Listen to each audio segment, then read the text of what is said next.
समुंदर में नहा के रुको जरा सबर करो.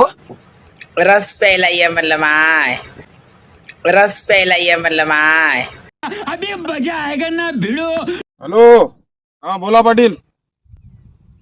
काय कांबळे कुठं आहे दिसून नाही राहिले काय नाही.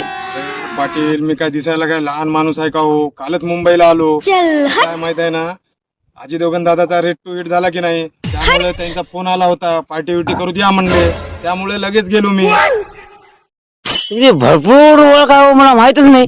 अरे माझी ओळख खूप आहे, पुऱ्या फिल्म इंडस्ट्रीज मध्ये माझी ओळख आहे. मी कोणाला सांगत नाही, तुम्हाला सांगलो, तुम्ही कोणाला सांगू नका बरं. हा मग अजय देवगण दादाच्या सोबत आहे की नाही पार्टी विटी केली रात्री मस्त पब्लिक मध्ये. एवढ्यामध्ये शाहरुख दादाचा फोन आला. शाहरुख दादा म्हणते तुम्ही पहिला आले अजय देवगण दादाच्या घरी आणि माझ्या घरी येण्यासाठी माझ्यावर नाराज आहे का म्हणले. मी म्हणलं तसं नाही, माझ्याकडे काय थोडं टाइम नाही म्हणून मी आलो नाही. पण त्याने खूप रिक्वेस्ट केली आणि त्याने म्हणले की बाबा आज बकरी ईद आहे, बकरी ईदचं शिरखुर्मा खा आणि बकरीची बिर्याणी खाऊन जा या म्हणले. मग मी लगेच गेलो त्यांच्या घरी, बकऱ्याची बिर्याणी खाल्ली, शिरखुर्मा खाल्ली. भरपूर गरमी व्हायली होती. मग शाहरुख दादाचं आहे की नाही हेलिकॉप्टर प्रायव्हेट घेतलं, डायरेक्ट जुहू चौपाटीला आलो. जुहू चौपाटीला आले तर काय बघायलो, आबा बाबा बाबा काय पोरी बिकनीवर नाचायल्या. पाटील काय सांगू तुम्हाला, लय मजा केला हो, लय गार वाटेल. तुम्ही आले असेल लय मजा येत होता पाटील. मस्त पोरी बिकनीवर नाचायला, तुम्ही आले असते तर लय मजा आला असता. आलो मुंबईच्या चेपटून आलो ना.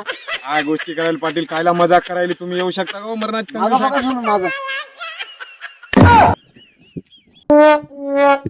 अरे तुम्ही केव्हा आले पाटील, तुम्ही कसं काय आले हो? काय कांबळे साहेब हे मुंबईचं चौपट आहे. अहो हे तर आंबरचं तलाव आहे हो, जा ना हो. तुम्ही भामचा हो तुम्ही. हे काय फेक काय करायला जाऊ पाटील.